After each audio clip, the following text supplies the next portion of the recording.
Good morning. It is 7 a.m. in New York on the 26th of April, Wednesday morning here. And starting off this morning, we have core durable goods orders at 8:30 a.m. It's medium impact news, so not expecting too much volatility. We're starting with the US 30. We have our weekly. We see on the weekly that we're actually pushing to the downside, selling off supply here at 34,000. Daily, we are curving to the downside right now, so it's broken through the demand that was holding it at 33,630.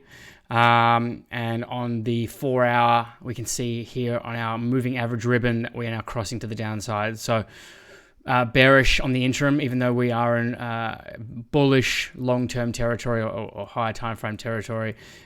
We are bearish on US 30 at the moment. So I'm looking for sells as we go into the 1 hour. We can see that it's a strong bearish change of direction. Okay, and so we're just looking for price to come back up to the top of this a ribbon here, the red part of the moving average ribbon as a hot sell area, high probability sell zone. Looking at the 5-minute time frame, we can see that it has opened up into a strong downtrend. So all I'm looking for here is a buyback up towards the area of supply here at 33,700. Okay, 33,700. That's the take profit. You can extend the take profit target out to the median or a little deeper if you wish. I wouldn't go further than the median just to get a quick close because we want to lock those profits away relatively quickly. This is the 5-minute time frame on US 30. Here's the 2-minute time frame on US 30, which I'm using now that we've upgraded to MT5. And we can see here that this area of supply at 33,700 is very strong. Okay, previous demand collapsed through yesterday afternoon during New York, and now I'm looking for a pushback up into that area to sell. So it's a beautiful trade there should we get that. However, we might just get a push to the downside at the open. That being the case, buying, it's quite a steep trend to the downside at the moment, so be wary of buying and just remember the trajectory and how fast it falls. If you get a knife edge, butter through knife cut type of action, stay out of your buys. Okay, let's look at NASDAQ. So if you've just started with me, if you're fresh, please stick to US 30. Okay, it's the easiest one to read, and it makes money every single day.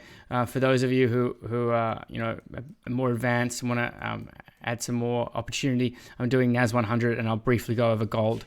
So here is the NASDAQ. Okay, we're sitting at supply here on the NASDAQ at the moment and kicked off as well. It's following the same kind of trajectory as US 30. Okay.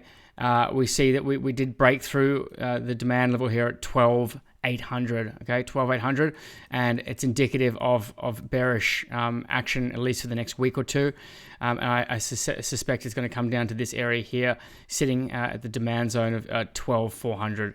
Okay, so that's the area I'm looking for on the daily.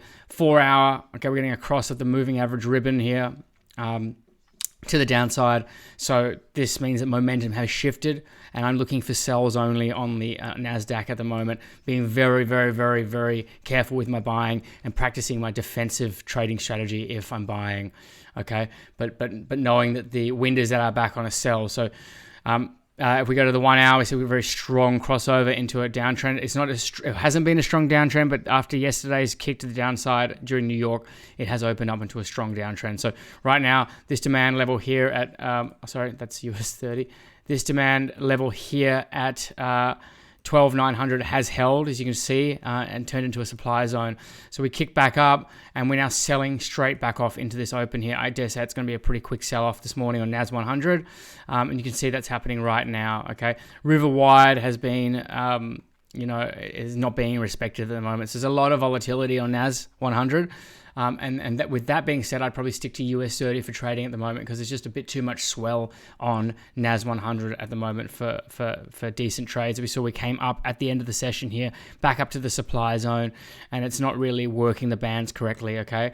So coming to the downside, if you do want to trade it, if you're a bit more advanced, wait for any kickbacks up towards here. We might see a nice sell off the demand zone here, but I'd be very, very wary buying. I look for sells back up supply here at 12,900 and just be patient. It will get to it. Remember, it always happens when you place your trade. It always goes to where you you suspect it's going to go to. When we look at it here from the London session, there's a lot of imbalance down here to the left-hand side. Okay, a lot of imbalance down here. From yesterday's push at 3:30 p.m. New York time. So this is going to fill. Okay, it's a vacuum. It's an imbalance vacuum. The next demand zone is down here at 12,700. Okay, that's where you want to be buying. Okay, 12,700. It's going to come down, kick off that area, and I'd look for buyers there, but also be very just careful because we are in a downtrend and we are in a high time frame downtrend. So when you sell, you're going to have momentum behind you, and you don't have to be as perfect or as meticulous with your entry. You can just try and get in on the wave back. So selling wise, we want to push down here, any kind of push back up. I don't know if you're going to get back up to the riverbank here. It's a very strange looking river at the moment. Okay, but anything back up to the median would be possibly a nice sell. But just be wary of that. Look at yesterday, it did push to the downside, then it pushed all the way back up to the top of the river. So NASDAQ is a little wilder than the US 30. And quickly, I'm just going to touch on gold. I'm moving forward for New York. Not to confuse anyone, during London in the morning, I'll be doing XAU, gold, and the British pound. That's for the Australia team, the Asia Pacific team. And you guys follow that because you're going to get your volatility during the Asia Pacific session. Anybody who's in Europe or in New York, please stick to US 30 and NASDAQ. So Dow Jones and NASDAQ, that's what we're going to focus on. And if you're more advanced, you jump in on a bit of gold if there's opportunity there. But just stick to the index opens, okay? We don't need to confuse ourselves with anything. These two give us enough profit every single day. Weekly on gold, very strong uptrend here. Okay, very strong bull market in gold. We're at all-time highs. We're about to hit all-time highs at the moment, ever, which is big news. And there's going to be a nice big run to 3,000 finally. This is the reason I lost all my belongings and my soul at one point was because I traded gold like a crack addict. But now being able to trade it with the eyes that I have and the skills that I have is going to be very fun. So we're going to trade gold all the way up to 3,000 over the next couple of years. I'm looking forward to scalping that to the upside. Gold is very bullish on the weekly. However, we're at all-time highs, so just beware of an interim pullback. If we look at the daily right now, we see that we are still holding at 1990. Okay, 1990. We are holding strong, and I need to see a big sell-off here, a bear candle before I decide that I'm going to stop buying. At the moment, I've been buying gold every single day on any pullback to the demand zone, and it's just really nice to have the wind behind your back with gold.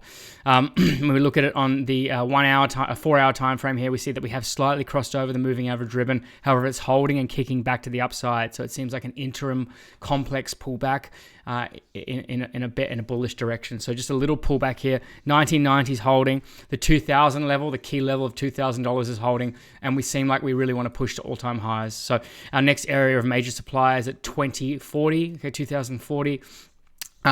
That is the next area of supply here, and then the most immediate level of supply is to 2010. Okay, $2,010. If we break that supply zone, we're going to cruise back to the upside, and I'm looking forward to it. So being very, very, very vigilant, and I'm not selling gold at all. Okay, when we look at the 1 hour here, okay, we're crossing back over on the moving average ribbon to the upside, very strong indicator of our trend, and we're pushing outside of this little bear trend that we kicked in. So beautiful buying opportunities. Just wait for it to pull back to the demand zones first, and I'll show you right now on the 5-minute time frame. If we see yesterday, it's pulled back to this demand zone here at 1975. I've been buying that every day and kicking it up and pretty much holding it all the way through to the upside. Today I'm waiting for the same trade. Okay, you can see here I've already drawn it in. I covered that in London, and I'm waiting for it to pull back here to demand at 1980 and then kick to the upside. Okay, nothing above that am I doing. I'm not selling gold at all. It is just such a strong uptrend overall. People are buying it up because of the world situation at the moment, and it's just wait for it to pull back, wait for it to get cheap, and then buy it up and take little profits on the way up. So that's this morning's analysis. Have a great day trading. I'm not going to be on the markets today. I'm working on some other things for the education. We're finishing up with a new bot here that's going to help us with our manual scalping and keeping our drawdown levels in check and our break-even levels in check. But any questions, shoot through, and I'll see you guys tomorrow for the group call. So have a fantastic day, and see you tomorrow for group calls. Cheers.